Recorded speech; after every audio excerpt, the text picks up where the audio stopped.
Ողջույն Նորագինյուզի սիրելի հետևորդներ, եթերում ըստեյությանն է, մեր տաղավարում այսօր հյուրընկալել են քաղաքական գործիչ ազգային ժողովի նախկին падգամավոր Արշակ Սադոյանին։ Բարև ձեզ, պարոն Սադոյան, նախ շնորհակալ եմ, որ ընդունել եք մեր հրավերը եւ հիմա մեր տաղավարում եք։ Ես շնորհակալ եմ հրավերի համար, որովհետեւ ես բարդ իրավիճակում շատ կարեւոր է, որ մեր ընտրողները այսպես ճիշտ կողմնորոշվեն, որովհետեւ ամեն ինչ կախված է թե առաջիկայում ինչ քայլեր ոնց կարվեն։ Եվ պարոն Սադոյան, նախ սկսենք այնտեղից, որ բոլորը ձեզ հիշում են որպես հավերժ ընդդիմություն, դուք բոլոր իշխանությունների համար եղել եք կայուն ընդդիմություն, եւ ի վերջո Հայաստանում, երբ փողոցային պայքարով ընդդիմությունը եկավ իշխանության, այսպես էիք պատկերացնում իշխանափոխությունը դուք ժամանակին։ Ճիշտ ասած, այսպես ես հավերժ չեմ եղել ընդդիմություն, որովհետեւ 88 թվի ես Ղարաբաղ կոմիտեին լայնված կազմի անդամ էի, ես նաև նախավարչության անդամ էի, հետագայում այդ բանի ՀՇ-ին կոչում են բախտը, եւ ասեմ հետեւյալը, ես դառա ընդդիմություն դեռ 90 թվականի վերջին, այդ հանրաքվեից հետո անկախության, երբ որ ես տեսա, որ տեղի ունեցավ այն, ինչից անընդհատ վախենում ենք, այն ինչ որ կոչում է ժողովուրդը ասում է չտեսան պատից կախ, տեսան ճակտից կախ, իշխանությունը սարսափելի փորձություն է, իշխանությունը այնքան հնարավորություններ է տալիս իշխանավորներին, որ իրանց անձնական շահը առաջ տանեն, իրանց հարստությունը, տեղատունը եւ այլն, մի խոսքով հասկանում եք, որ դիմանալ իշխանության քննությանը ծառայել ոչ թե օգտվել, սա այնքան բարդ բան է, որ այդպես շատ տեղին է նաև այդ չինական թե որ առաջարկ բանը, որ ասում են վիշապին ախտող ինքն է վիշապ դառնում։ Հիմա այսպես ցավալի է, որ ամեն ինչ մենք անում էինք, որպեսզի ազատվենք վայ իշխանավորներից սկսած 92-91 թվականից, ես դրա համար անընդհատ ընդդիմություն էի, ես քանի որ ընդդիմություն էի նաև և ռոբերտականների և սերժականների հետեմ, ես ընդդիմություն էի, որովհետև տեսնում էի, թե ոնց է գլորվելով հայ ժողովուրդը Հայաստանը գնում դեպի անդունդ, և անընդհատ փորձում էի գոնե մի բան անել, երբ որ եկավ այդ 18 թվականի բանը, Նիկոլ Փաշինյանը, մտածեցի, թե ջահելը գոնե մի քիչ, թեպետ ես իրան գիտեի, թեպետ ես իրա մասին էլ բավական հստակ կարծիք ունեմ, առավել ևս այս տարիներին այդ կարծիքը խորացավ, ես նույնիսկ իրան օգնել էի ժամանակին, երբ որ իրան համալսարանից հեռացնում էին, որպեսզի չհեռացնեմ, որովհետև դա լավ ուսանող է, իզուր տեղես ինչ եք անում։ Եվ ասեմ հետևյալը, շատ ցավալի է, որ ժողովրդի այսպես ասած ջանքերով իշխանության եկած Նիկոլը շատ ավելի արագ չտեսավ պատից կախ, տեսավ ճակտից կախ եւ շատ արագ գլորվեց անդունդը։ Ամենասարսափելին, ամենավատը այն է, որ այդպես էլ Նիկոլ Փաշինյանը մինչ այսօր չի հասկանում ամենատարական աշխարհաքաղաքական զարգացումների ընթացքը։ Մարդիկ այսպես երբեմն իրանց չեն հարցնում, լավ էս անդերի պատերազմներն ինչի համար է։ Մարդիկ չեն հասկանում այսպես լավ ոնց կարելի է 200-ամյա պատերազմ, 100-ամյա պատերազմ գիտեք Եվրոպայում այդպիսի պատերազմ է։ 100-ամյա պատերազմներում երկու կողմերն էլ իրանց սաղին չունեն, ծախսում են, բան են անում, եւ բնականը 100 տարի մարդիկ դժում են, ոչ ոք հոգուտ չի անում։ Շատերը մտածում են պատերազմներն անում են, որ այս մեկը այն մեկից այս բանը գրավի։ Հələ պատկերացրեք։ Աշներից դեմնա մի հատ դաժան պատերազմ, համաշխարհային երկրորդ պատերազմից հետո սկսված պատերազմը Ուկրաինայում։ Երբ որ 4 տարի Ռուսաստանը կռվում է Ուկրաինայի դեմ, Ուկրաինան էլ իհարկե արևմուտքը օգնում է։ 4 տարի կռվում է ինչի համար։ 4 տարի է, որ արդեն տրիլիոնի դոլարից ավել գումարները Պուտինը եւ Ռուսաստանը ծախսե, դրանից էլ ավել կորցրել է Ուկրաինան։ Հանունը չի։ Թվում է թե բանը երևի այսպես նյութական ուզում է Դոնբասը գրավի։ Հարգելին ես Դոնբասը ավերել է ինքը իր ձեռով գրավի, որի չանի թազատներ սարքին դեղ։ Եվ պատկերացրեք հետևյալը, ոչ մեկի մտքով չի անցնում, որ օրինակ ուկրաինական այդ դաժան պատերազմը իրականում ոչ թե նյութական այս կամ այլ բանի համար է, որ ուկրաինական այդ պատերազմը ավտորիտար մոտեցումներով պետությունները ղեկավարվող ուժերի պայքարն է ժողովրդավարական ուժերով պայքարող երկրների դեմ։ Պատահական չի, որ քաղաքակիրթ աշխարհի եւ հələ պատկերացեք ով է Պուտինի կողքը։ Կիմ Չեն-ին։ Հյուսիսային Կորեա, որտեղ ժողովրդավարության մասին խոսք չկա, ինքն էլ աստված է։ Նույն ձևը ենթադրենք Իրան այաթոլլա Խոմեյնի։ Հիմա պատկերացրեք այսպես։ Լավ էլի չեմ ասում, նաև Չինաստան միակուսակցական բանը, գոնե այն Չինաստանը մի քիչ խառը պատմությունների մեջ է։ Իրականում կռվում են իրար հետ Ուկրաինայում ավտորիտար ուժերը քաղաքակիրթ ուժերի դեմ։ Ուժերի դեմ այդ կռիվն էլ նրա համար չի, որ այս մեկը այն մյուսից այսպես ավելի լավ ապրի։ Խնդիրը նրա համար է, որպեսզի մարդկության քաղաքակրթությունը վերջապես զարգանա հասնի այն բանին, որ համամարտկային պետության նման կառույցի։ Եվ հիմա վեճը գնում այդ համամարտկային երկրային այդ բանը կամ միավորված ազգերի կառավարության պետություն տիպի լինելու համար բնական է հարց է ծագում, դա ինչ տիպի պետք է լինի, ժողովրդավարական, թե ավտորիտար։ Հիմա պատկերացրեք հետևյալ օրինակ, որ ես ձեզ հարցնեմ, ինչի համար է կռիվ արել առաջի երկրորդ համաշխարհային պատերազմում, հայրս զոհվել է երկրորդ համաշխարհային պատերազմում, ես անգիր գիտեմ այդ պատմությունը, եւ ասեմ մի բան, որովհետեւ մեկը մտածել է մի բանի մասին, որ համաշխարհային առաջի պատերազմից հետո ավտոմեքենաներ, օդանավեր, մեծ գործարաններ եւ այլն մշակույթի քաղաքակրթության թռիչքաձև զարգացում։ Երկրորդ համաշխարհային պատերազմներից հետո ատոմային էներգիա, կոմպյուտերներ եւ այլն նորից թռիչքաձև։ Պատերազմները նրա համար չեն, որ այս կամ այն երկիրը լավ ապրի կամ վատ ապրի։ Պատերազմները նրա համար են, որ մարդկանց կազմակերպած խմբերը իրար հետ մրցելով համային մարդկության համար բարիքներ ստեղծելու ճանապարհներ փնտրեն։ Չզբաղվեն մենակ ուտել խմելով։ Դրա համար լավ, բայց քանի որ պատերազմներ ջունգլիական, նաև վնակ ենք անում, առավել եւս, երբ որ այն աշճանյա մարդկությունը հասե, որ ստեղծել է այնպիսի հզոր զենք, այդպես միջուկային բան, որը գցելով ողջ մարդկությունը կվերանա,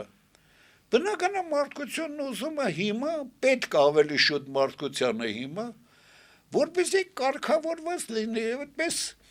օրինակ, մեկը լինի հարցնող, շատերն ասում են, հավասարություն, անկախություն եւ այլն, իհարկե անկախությունը համար առաջին պետք է։ Մարդիկ, մենք, ես, դուք, մեր երեխեքին առաջերտին սովորացնում ենք մի բան, բամոտ չի դու այս բանը չես կարող անես, բան չի դու նրանից լավ չես անում էսի, բան չի, մենք սկսում ենք վաղ մանկությունից մրցակցության մեջ դնել մարդկանց, մեր երեխաներին դաստինակում ենք իրար հետ մրցելու մրցության մեջ հաղթելու բան, մարդկանց կազմակերպված խմբերը իրավաբանական անձինք, նույնպես մրցակցության մեջ են, էսի ասում է իմ գործարանն լավ են, ասում է իմը, մրցակցության մեջ է, Հակադրությունների պայքարի ճանապարհով է մարդկության քաղաքակրթությունը զարգանում։ Եվ բնական է մարդկության քաղաքակրթության զարգացման համար ժողովուրդները, պետությունները պետք է մրցեն իրար հետ։ Պատահական չի, որ պատմության թատերաբեմից շատ ժողովուրդներ են բանարել։ Պատահական չի, որ նոր խելքից դուրս ժողովուրդներ են առաջացել։ Ախր ցավալի է, մի քիչ էլ տեսականի մասին խոսեմ։ Հələ պատկերացրեք հետևյալ, սրանից ընդամենը մի 15,000 տարի առաջ աշխարհում կար 1, 2, 3 ժողովուրդներ։ Են էլ ընդամենը մի քանի միլիոնով։ Քաղաքակրթության այս թռիչքաձև զարգացման ընթացքում այսօր աշխարհում կա 5,000-ից ավել տարբեր ժողովուրդներ, տարբեր լեզուներով խոսացող ժողովուրդներ։ Եվ առնվազն մի 25-30,000 ժողովուրդներ էլ պատմության քննությանը չեն դիմացել, հեռացել են թատերաբեմից։ Խալդեր, մալդեր, լավ անունները գիտենք, հին եգիպտացիներ, մյուսներ։ Հիմա պատկերացրեք, ինչի համար է ստեղծվել հայ ժողովուրդը, ինչի համար են ստեղծել մյուս ժողովուրդները, ստեղծել են միայն նրա համար, որ իրանց ուրույն լեզվամտածողությամբ, իրանց այսպես առանձնահատկություններով, իրանց հետ գցած միջոցներով ստեղծված բարիքներով, իրար հետ մրցեն, թե ով ավելի լավ։ Եվ երբ որ խնդիր է դրվում, որ այդ մրցակցությունը պետք է ազատ լինի, ոչ թե ջունգլիական ուժային, ոչ թե պուտինյան թելադրանքով, այսպես ասած, խաղաղ բնակչության ռմբակոծման պատերազմ, այլ նորմալ ընդունելի, ինչպես զարգացած քաղաքակիրթ երկրներում կան մարդկանց մեջ ընդունելի բանով։ Երբ որ խնդիր է գնում դեպի ժողովրդավարություն, դեպի հարգանք մեկը մեկի նկատմամբ, խնդիր, որովհետև օրինակ Եվրոպայում, Ամերիկայում, լավ մի հատ էլ շեղվեմ մի բան, Ամերիկան իր տարածքով փոքր Չինաստանից է, Ռուսաստանից է եւ այլն եւ այլն։ Իր բնակչությամբ էլ շատերից փոքր։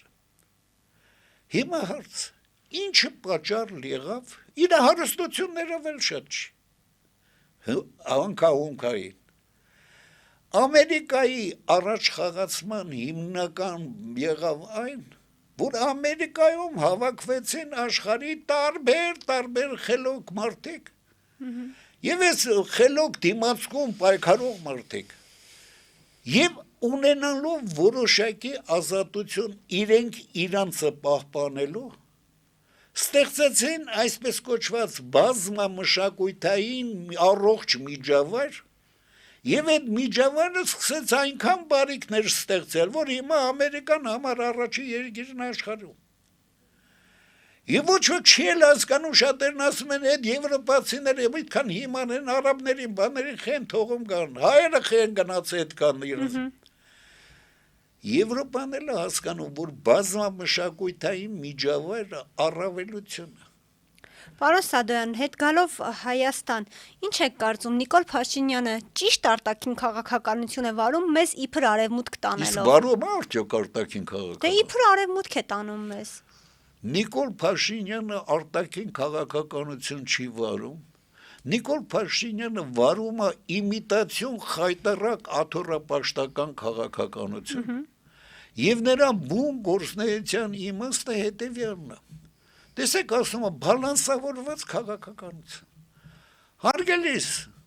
եթե դու գնում ես Տրամպի ուղով, ես գիտեմ, որ վաղ մի քիչ ուշ պետք է հարցնեք նաև այդ Տրամպի ուղու մասին։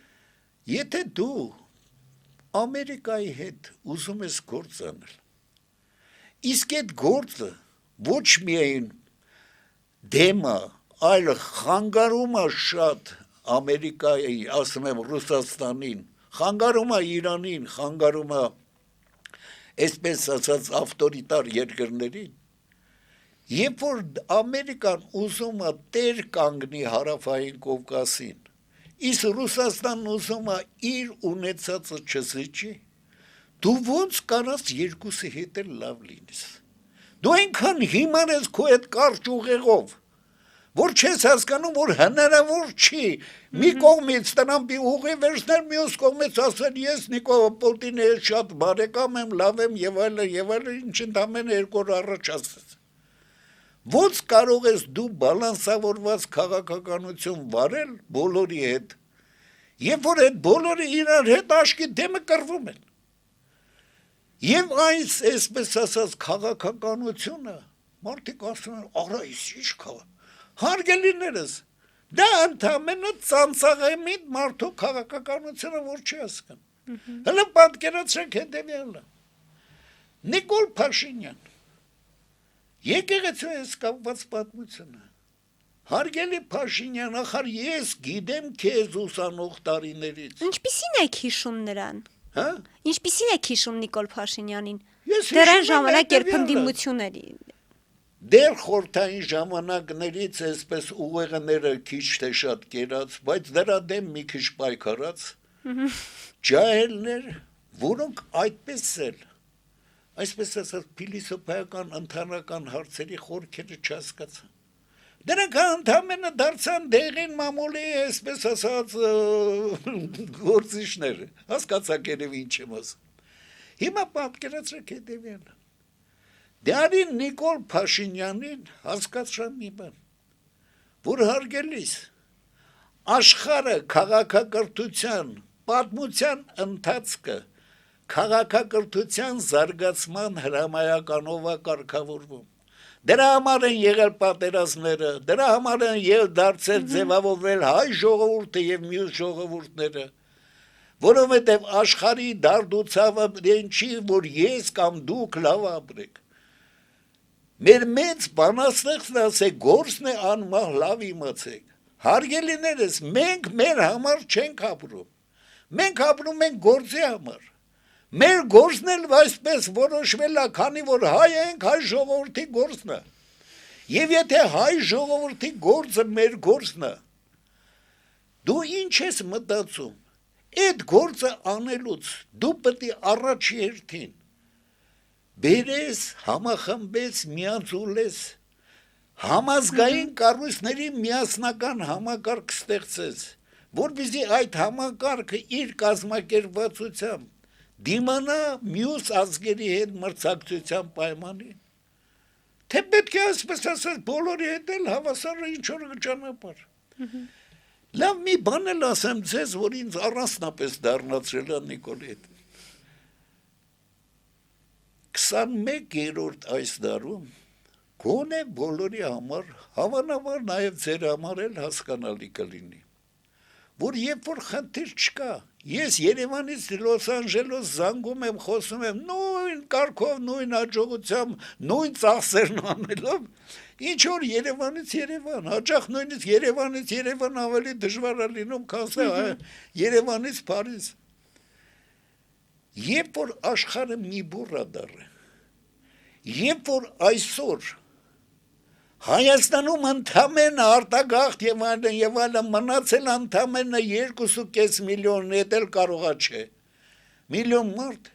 իսկ աշխարհում 10 միլիոնից ավել են հայերը, ինչն է քեզ խանգարում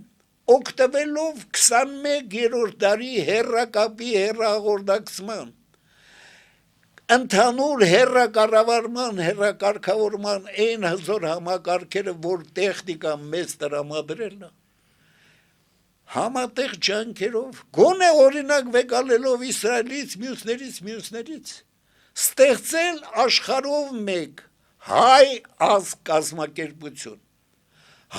կազմակերպություն, որի խնդիրը լինի ներազգային համագործակցության միջոցով այլոց հետ մրցակցության մեջ մեր լավը ցույց տալ, մեր տեղն ու դերը գրավել աշխարհում, թե չէ հակառակ դեպքում մեզ ոտի տակ կտան։ Ազգ կազմակերպություն ստեղծելու խնդիրը, ես որպես այն ժամանակ հանրային խորհրդի անդամ, բարձրացել եմ, ես կուսակցություն եմ ստեղծել ազգ կազմակերպություն ստեղծելու խնդրով, ազգային ժողովրդավարների դաշինք կուսակցություն, որի նախագահն եմ իմել։ Եվ այդ խնդիրը, երբ որ ես բարձրացեցի հանրային խորհրդում, եւ հանրային խորհուրդը հավանություն տվեց, ինձ էլ առաջարկեց այն ժամանակ հանրային խորհուրդը պատկանում էր Սերժ Սարգսյանին որպես նախագահ, զեկուցել նախագահին։ Ես զեկուցեցի, Սերժ Սարգսյան, պարոն Սարգսյան, հոյակապ եք ասում, այո, մենք զբաղվենք, բա ոնց։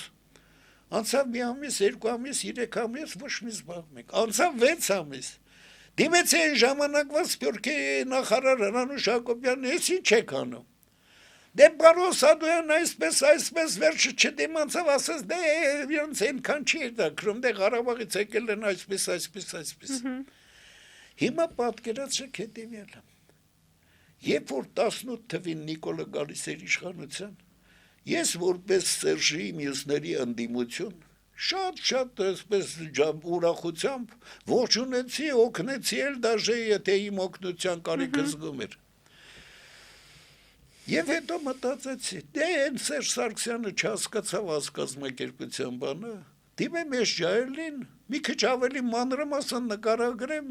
1-2 հանդիպեմ, իրան էլ հասկացնեմ։ Դիմեցի Նիկոլ Փաշինյանի մանրամասն ներկայացնելով մոտ 50 էջանոց մշակումներով մի հատ մեծ ծրագիր էր էդի։ Այդ ծրագրի հիմնական մասը ուղարկեցի, տեսա, որ այդպես չի արձագանքում, նաև ասի լավ Արլեն Սիմոնյանի մյուսներին նախարարներին էլ ուղարկեմ, թող մի քիչ մանանեն։ Անցավ ժամանակ եւ տեսա, որ այս մարդիկ չեն էլ հասկանում։ Չեն էլ հասկանում հայ ժողովրդի տեղն ու դերը։ Հիմա պատկերացրեք մարդ, որը չի հասկանում ազգային, ազգապահպանության անհրաժեշտությունը, որը չի հասկանում ազգապահպանության մեջ ինչ կարևոր դերակատարում ունի հայ առաքելական եկեղեցին։ Ճիշտ է, ես լավ Գարեգինի մանի մասին, Էրզրասի մասին չխոսամ։ Նրանց ես էլ կուզենայի, որ այդպես չլիներ,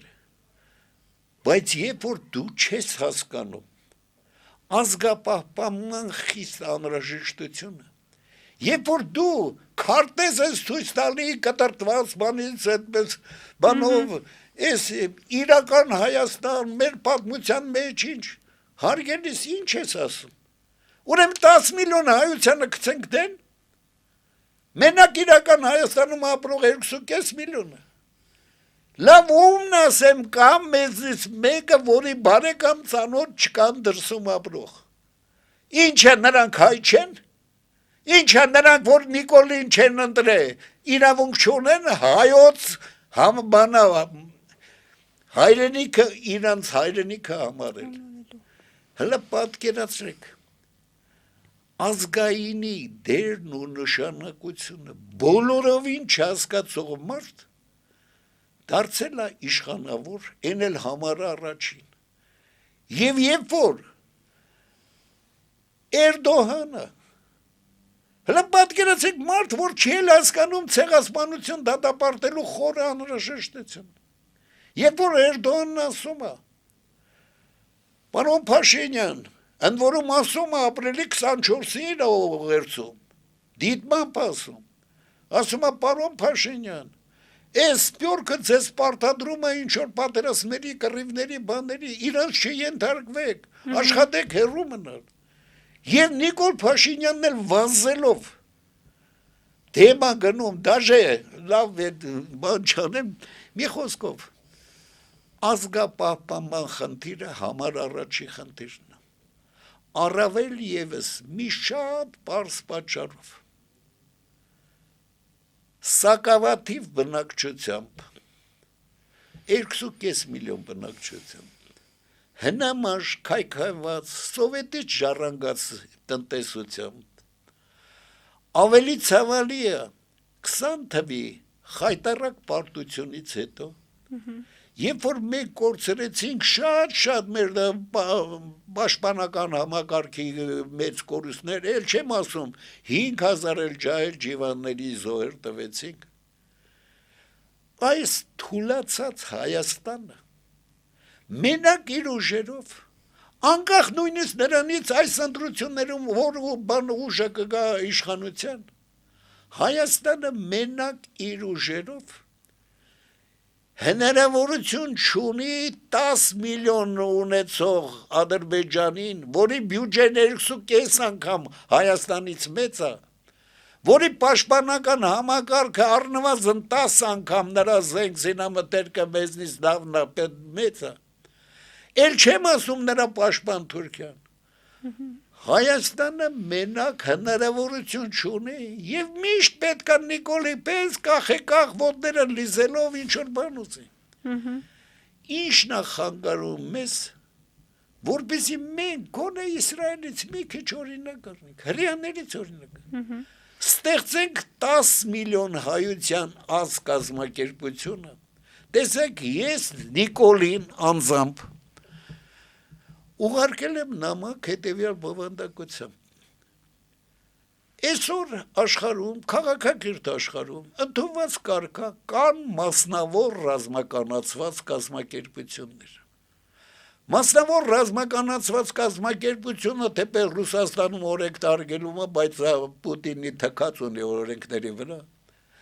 Ռուսաստանում կար մասնավոր ռազմականացված կազմակերպություն Պրիգոժինի, Վագներերի, ինչ երևի գիտեք։ Կազմակերպություն, որ ուկրաինական պատերազմում լուրջ դերակատարում էր։ Հարգելի Նիկոլ Փաշինյան գրում եմ, ինչն է խանգարում, երբ որ քաղաքակիրթ աշխարհը, Ամերիկան, Ֆրանսիան քեզ օգնում են, բայց նրանք երբեք իրենց զինվորը չեն ուղարկի, որ ստեղ կարող է մեռնի։ Իրենք կարող են օգնել փողով եւ այլն, վախում են նույնիսկ զենքով օգնել, որովհետեւ կարող է զենքը ընկնի ձեր բարեկամ Ռուսաստանի ձեռքը։ Բերեք պայմանավորվենք։ Եվ նրանք էլ մեզ կաջակցեն, որպեսզի Ամերիկայում կամ Ֆրանսիայում ձևավորենք համահայկական մասնավոր ռազմականացված կազմակերպություն։ Կազմակերպություն, որի մեջ բազելով կգան կընդգրկվեն Ղարաբաղից այսպես փախած մեր զինվորները առնվազն 2-3 հազար, որտեղ կընդգրկվեն մեր 10 միլիոն հայությունից շատ ջահելներ, որտեղ կընդգրկվեն նաև մեր վետերաններն ու նրանց երեխաները, երևի գիտեք ինչքան է տրամադրված։ Եվ այդ մասնավոր ռազմականացված կազմակերպությունը փողովել մարդիկ կօգնեն, արդեն խոստացել են սա, մենք ինչքան կօգնենք։ Եվ այդ մասնավոր ռազմականացված կազմակերպությունը առաջերտին կօգնի Ամերիկան, Ֆրանսիան, որովհետև նրանք եթե զինվոր չեն ուղարկում, ասում են դե փողա կտանք, այդ ինչ ալե։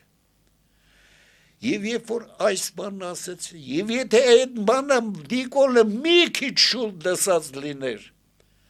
մասնավոր ռազմականացված կազմակերպությունը գոնե մինչև Ղարաբաղի հայաթափումը չլներ, Ղարաբաղի հայաթափումը չէր կարա լիներ, որովհետև Ամերիկայի մի հատ ամերիկյան քաղաքացի եթե զոհվեր, Ամերիկան խառնվեր։ Մասնավոր ռազմականացված կազմակերպության այս պարզ հասկանալի գաղափարը պատկերացրա այդ ցանցաղամիտի ուղեղով էլ չի ասում։ Նրա կողմնակիցները Ալեն Սիմոնյան, մյուսներ։ Լավ չեն հասկանում, ես ինչ անեմ, ոնց կարող է պետության ղեկավարը լինի անհասկացող։ Պարոն Սադոյան, Նիկոլ Փաշինյանն ասում է, որ Արցախյան հակամարտության հարցը ի սկզբանե սխալ է եղել, քանի որ Ալմա-Աթայով ճանաչվել է արդեն Ադրբեջանի մաս։ Դուք որպես մարդ, ով կանգնած է եղել Ղարաբաղյան այս շարժման ակունքներում, ինչ եք կարծում, ինչն է սխալ եղել։ Ինչը։ Ես չեմ հասկանում Նիկոլ Փաշինյան ախր ամեն ինչը ծանծաղամույթ ասում։ Ղարաբաղյան շարժումը շատերը լավ չէին հասկանում աշխարհի քաղաքակիրթ աշխարհի ընդունված կանոնները։ Շատերն ասում են, մենք էլ ժամանակին լավ չէինք հասկանում, ընդունեցինք այսպես Ղարաբաղը անկախանում է, միանգամից մտնում է Հայաստանի մեջ, թե ոչ։ Երբ որ քաղաքակիրթ աշխարհը,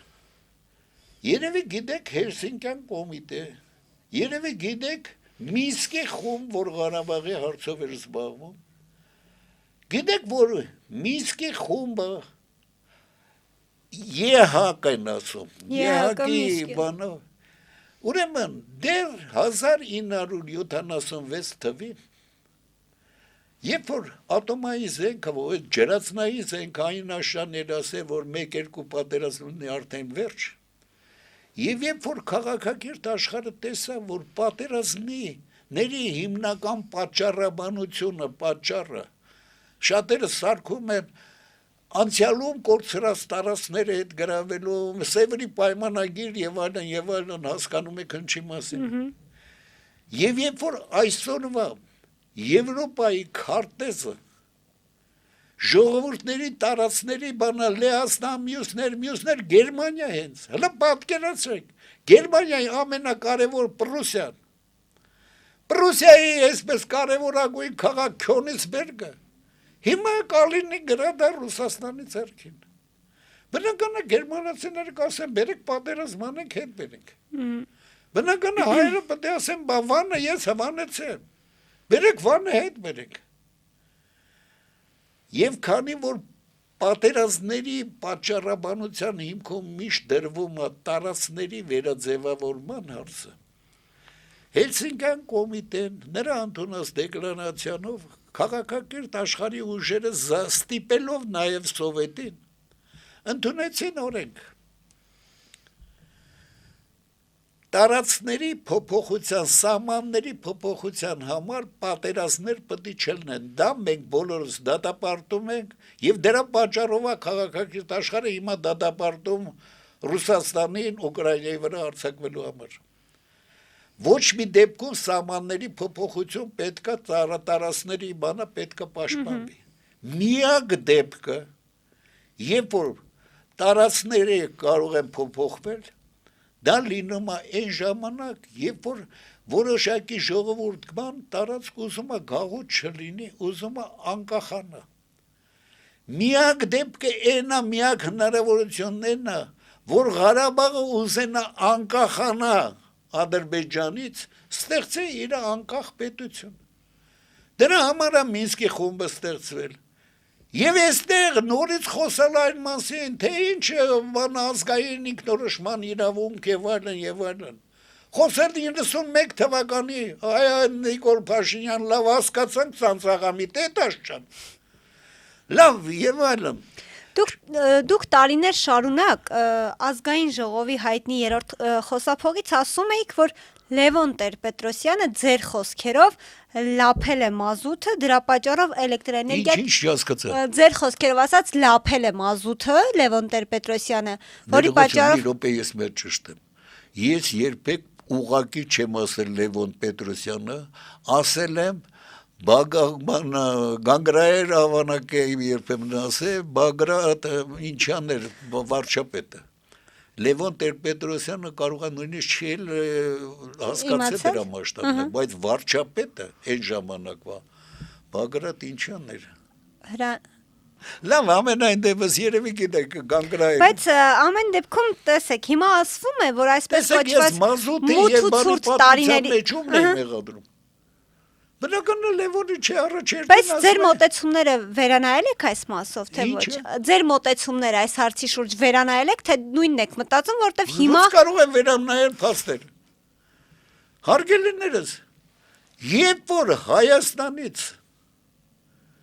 երբ որ մենք խավարի ցրտի տարիներ չեմ անում, դուք հիշում եք թե չէ տարիները։ Ես փոքր եմ եղել, չեմ եղել նույնիսկ։ Ասեմ այդ խավարի ցրտի տարիներին Հələ պատկերացեք, օրական 2 ժամ եթե էներգիա տային էլեկտրականություն, երջանկությունից խեղդվում էին բոլորը։ Երբ որ հանգարց լույսը տալիս էին սաղ թաղի երեխեք գոռալով լույսը տվին, լույսը սաղ վազում էին փողոցից տուն, որ այնտեղ ուրեմն այդ հələ լույսը բանը հացի կտորի համար էր մարդիկ բանանում։ Խավարի ցրտի սովի տարիներ եւ փառք Աստծո Ամերիկան ոչ թե Ռուսաստանը մազաչափ չօգնեց Ամերիկան մեզ տալիս էր մեր տուններ մենք նավթի մի հատ փեջ էինք դրել վառում էինք որ գոնե մի քիչ տաքանանք դաժանել ցուրտ զմերներ էր անում Բայց հիմա ասվում է, որ դա եղել է, այսպես ասած, ձեր ասած մութ ու ցուրտ տարիները ոչ թե եղել է մազութ գողանալու, այլ պատերազմի զրկանքների հետևանք է եղել եւ հաղթանակի գին։ Գիտեք ինչ է, հիմա պատկերացա նրանք ովքեր պատից կախ դառան, ճակատից կախը վեմանան, հիմա պատկերացեք հետևյալը, Հայաստանը իբրև թե Ռուսաստանից գնելա մի սարսափելի քանակի, որը ես վագոններով ասում էի 2000 վագոն, 2000 պոեստ, 2000 գնաց, ամեն մեկում առնվազն 20 վագոն մազութը Հայաստան չի եկե, որովհետև Հայաստանը երկաթգիծ չուներ։ Ոնց եք դուք գրում, որ դուք այսքան մազութ եք ստացել, եւ դրա համար այսքան փող եք տվել Ռուսաստանին, եւ այդ բանը, չէ, այսքան բանը, եւ պարզվում է հետեւյալը, ձևակերպել են Հայաստանը ստանում է այդքան մազութ, որը որ հնարավոր չի գա, որովհետեւ գծերը փակել են, գիտեք երևի ինչ են, մենք կիսաշրջափակման մեջ ենք, երկաթ գծերը չէին աշխատում են վախտել։ Ուրեմն մեր բանը Ռուսաստանը ծախել է Բուլղարիային, փողի մի չնչի մասը տվել է բանին, Բագրատ բանին, վարչապետին, նա էլ բաժանել է 1-2 հոգու։ Եվ Հայաստանը մազութ չի ունեցել, որ վառի բանը, որ գոնե տեց աշխատի էլեկտրականություն լինի։ Տեցը աշխատել է մենակ Սևան, տեցը չի աշխատել, մենակ մեր ինչքան այդ 2 ժամն ունեինք, Սևան Հրազդան կասկադներ։ Հիմա պատկերացրեք, ինչ կապ ունի ստեղ պաշտպանական համակարգը։ Երբ որ մազութը վաճառվել է օտարին, վաճառքի գնի մի չնչին մասն հասել է, կեսը ենթադրեք, հասել է Հայաստանի իշխանավորներին, նրանք էլ դա թաքցրած դրել են իրենց գրպանները։ Եվ դրա պատճառով խավարի ցրտի տարիներ են եղել, ասել թե այս ժամանակ ինչ է եղել, որ հարգեցելի չներ խավարի ցրտի տարիների։ Երբ որ օրինակ ախր այդ խավարի ցրտի տարիները իրաց բարդություն ունեն։ Հələ պատկերացրեք շենքում Ցուրտ Այնաշյանի ասել, որ խողովակները բացել են։ Բացեզները սառուցակալել էին վարյան չկար մանանելու, որովհետև լույս չկա, բան չկա, ուրեմն բանը չի աշխատում։ Գիտեք ինչ սարսափելի վիճակ էր ցանկացած բացեզդում խավարի ցրտի տարիներին։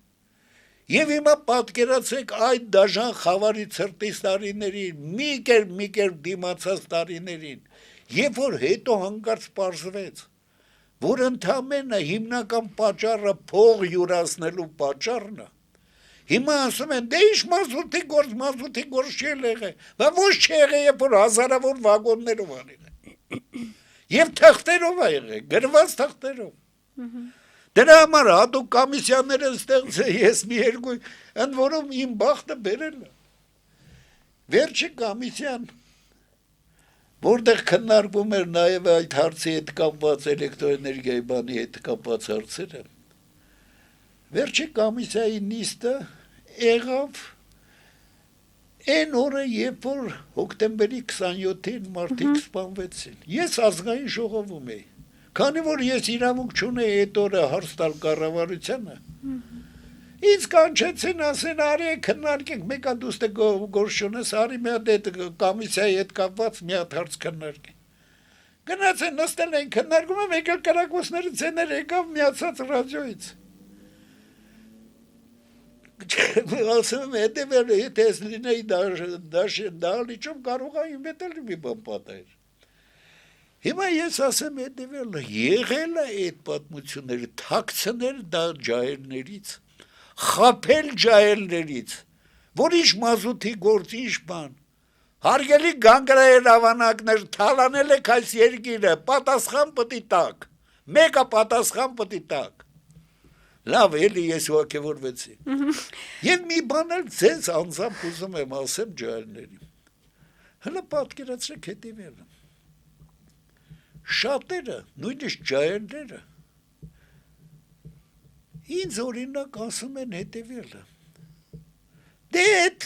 արևմուտք եք ասում ժողովրդավարություն, նրանք էլ են թալանում, նրանք էլ են բանանում, դե որ այդ բաները ժողովրդավար երկրները չթալանեին, մենք հոմ այսքան աղքատ չէինք լինի։ Երբ որ միս մարդկանց ասում եմ հարգելիներս, հələ մի հատ մտածեք հետևյալը. օրինակ քաղաքակիրթ աշխարհի երկրները ուզում են Հայաստանը հարուստ ուժեղ երկիր, ուժեղը թողնենք, հարուստ երկիր լինի, մարդկանց ձեռներին փող ունենան, թե աղքատ լինի։ Օրինակ Եվրոպայի ժողովուրդները ուզում են, որ Հայաստանում մեկ երկու մոլիբդենը ինչքան փալանեն, տանեն, թեկած նրանք ինչքան աղքատ կլինեն։ Թե ընդհակառակը, ուզում են, որ մի քիչ հարուստ լինեն, մի քիչ կազմակերպված լինեն, որ իրանց ապրանքը, իրանց մոտի ավելցուկը բերեն ծախեն Հայաստանի։ Շահագրգռված են ուժեղ երկրները, որպեսզի այսպես աղքատ երկրները ինչքան հնարավոր է շուտ քիչ թե շատ հարստանան, որովհետև այսպես է, աղքատից թալանելու բան էլ չկա։ Իսկ եթե աղքատը ուժեղացել է, հիմա պատկերացրեք, Ամերիկայի համար, Եվրոպայի համար տնտեսապես ինչքան ձեռնատու է Հարավային Կորեան, եւ ինչքան անիմաց ոչ մի ձեռնատու, ոչ մի տնտեսապես շահ չունեն Հյուսիսային Կորեայից, որովհետեւ Հարավային Կորեան Samsung-ը բանա մի բան առնում են, մի բան էլ ծախում են։ Հիմա պատկերացրեք հետեւյալը, երբ պետքա մեր ջահելներն էլ գոնե հասկանան, որ եվրոպական երկրները Ամերիկան ոչ թե ուզում են գրփեն, թալանեն Ռուսաստանի պես ինչ կա Հայաստանում, այլ ուզում են ընդհանրապես ստեղծեն պայմաններ, որ հայ ժողովուրդը թևերը կշտած աշխատի, բարիքներ ստեղծի, որպեսզի այդ բարիքների մի մասները իրենց ապրանքներ առնեն։ Իրանք էլ եթե լավ բարիք է, իրանք էլ հետ առնեն։ Իրանք ուզում են հարստացնեն թույլ երկրներին, որ դրանցից տնտեսապես օգուտ ստանան, ոչ թե թալանեն, չթողեն տնտեսապես զարգանալ, որովհետև թալանած տնտեսապես հետ մնացած աղքատ երկրից ինչ պետք է վեկալեն, ինչ պետք է վեկալեն Հյուսիսային Կորեայից, երբ որ ընդ մարդիկ սովից մեռնում են։ Հիմա պատկերացրեք, շատերը օրինակ մի հատ օրինակ էի բերում։ Իմ ընկերոջ տղան գնացել էր Գերմանիա, այսպես ասած, կներեք ես երկար եմ խոսում, բայց ոչինչ։ Ուրեմն գնացել էր Գերմանիա, այսպես ասած, ցեղական երիժներ Հայաստան բերելու համար։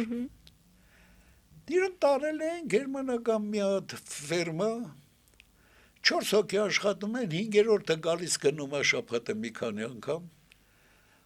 Պահում են 2 հարկանի գոմ ունեն, պահում են 80 կով, կթուկով,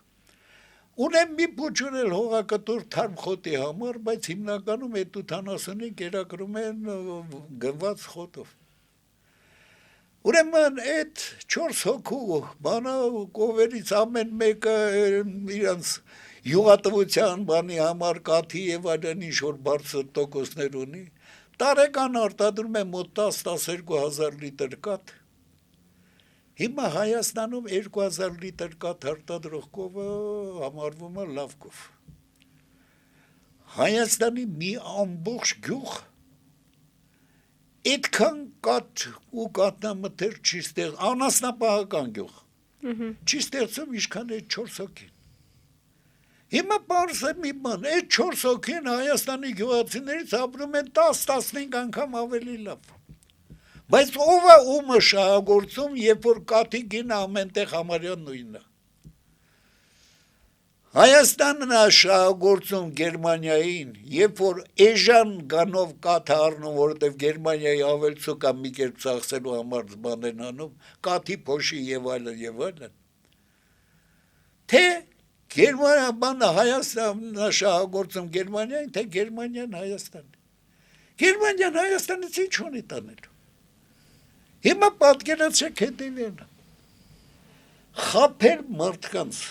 որ քաղաքակիրթ աշխարհը հարստացել է, որովհետև թալանել է բաներին, ես չգիտեմ մի 100 տարի առաջ ինչ է եղել եւ այլն, բայց հիմա քաղաքակիրթ աշխարհը ընդհակառակը ուզում է հարուստ, որպեսզի հարուստից օգուտ ունենա։ Եվ այդ էլ հələ մի կողմ։ Ամենասարսափելի բանն է, որ Հայաստանա բնակների մի զգալի մասը մտածում են,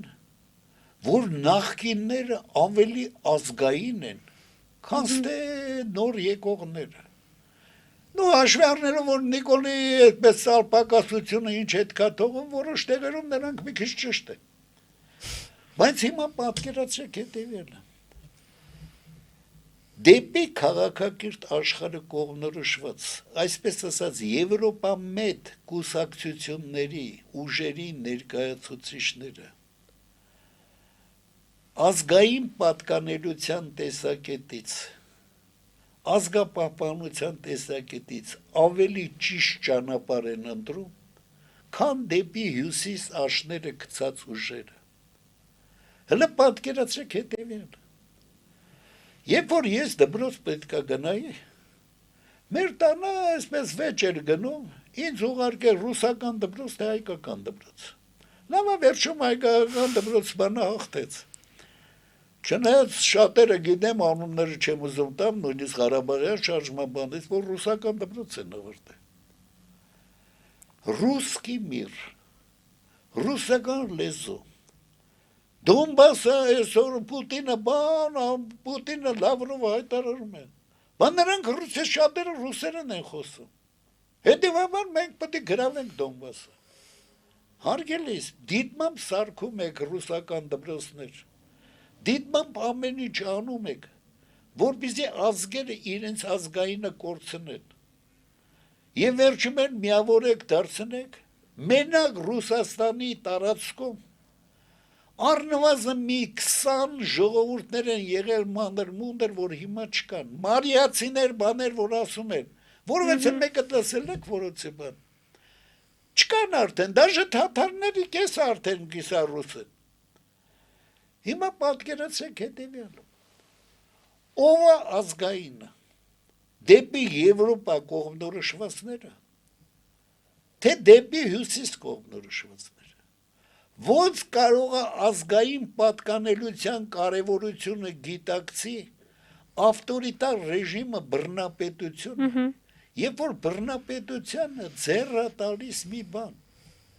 բոլորը լինեն նույնատիպ մտածող ու ինչքան հնարավոր է քիչ մտածող ենթարկվող մարդիկ։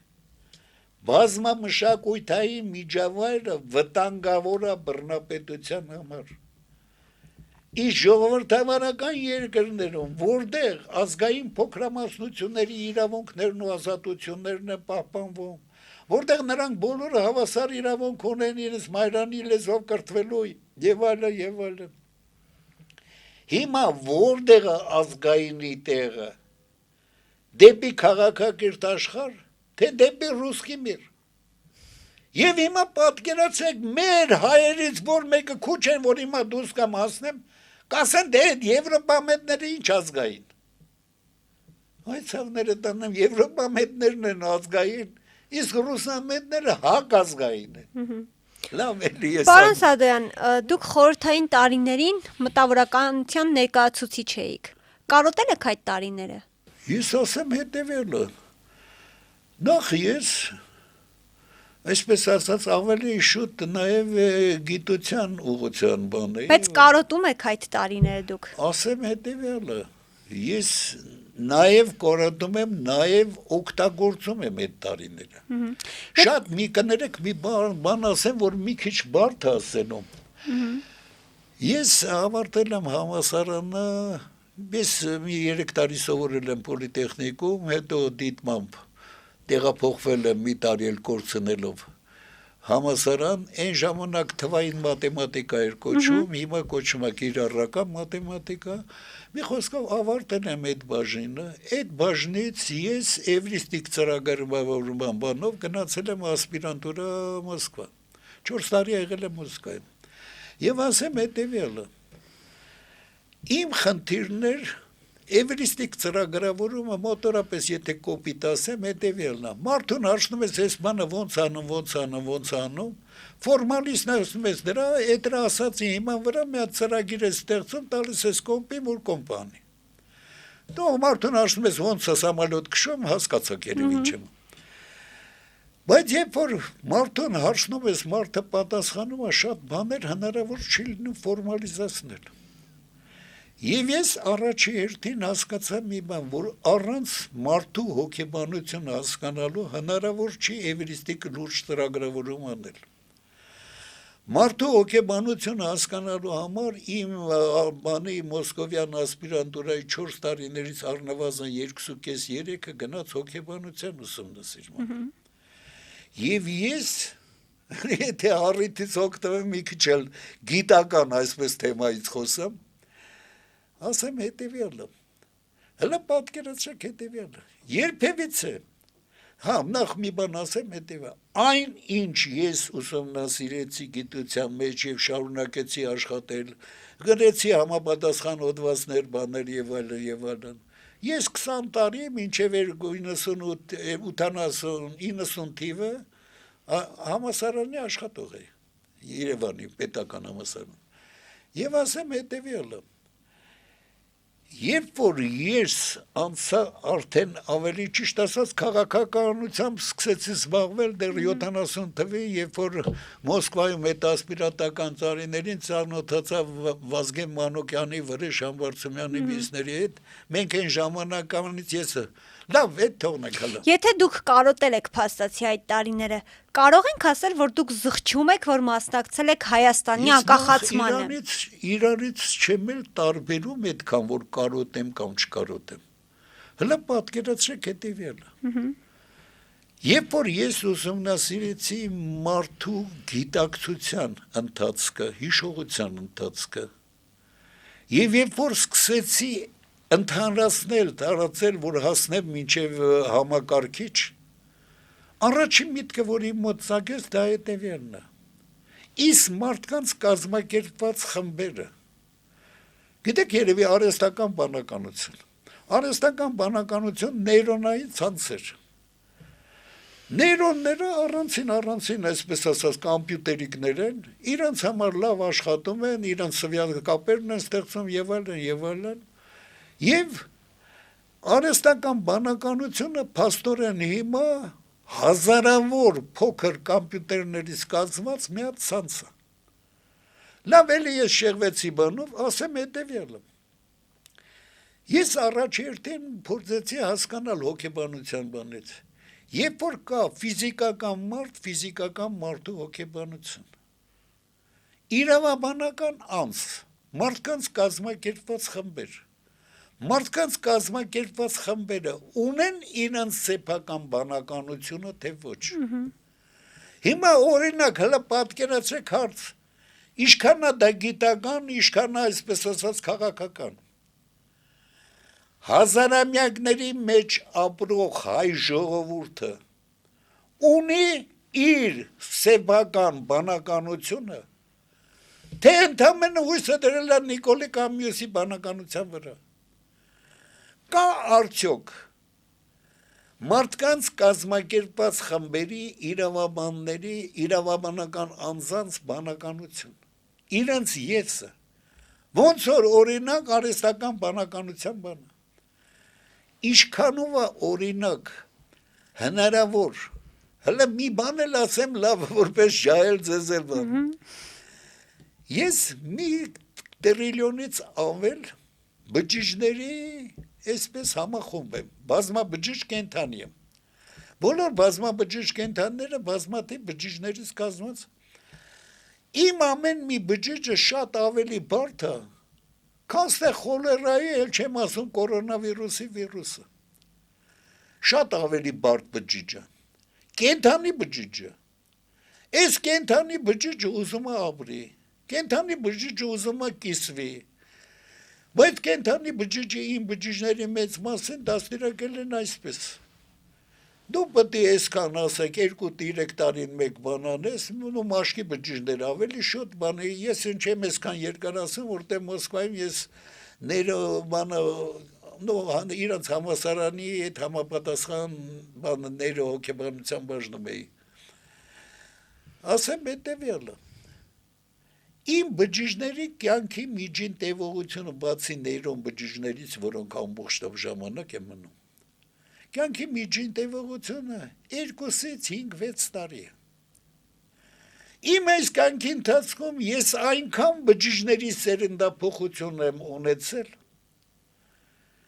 ինչքան ողջ հայ ժողովուրդը իր 2000 տարվա պատմության մեջ։ Հիմա պատկերացրեք հետևյալը. եթե իմ բջիջներից ստեղծվում է իր բանականություն ունեցող Արշակ Սադոյան, որը որ չգիտի էլ նույնիսկ ես գիտեմ լավ, որպես սովորել եմ, բայց դուք երևի չգիտեք քանի բջիջ ունեք, քանիսը որտեղ ինչ անում եւ այլն եւ այլն։ Բայց ես բջիջների պետություն եմ, դուք էլ եք բջիջների պետություն։ Այդ բջիջների պետությունը ղեկավարվում է իմ այսպես ասած սովորած գաղափարներով, բաներով։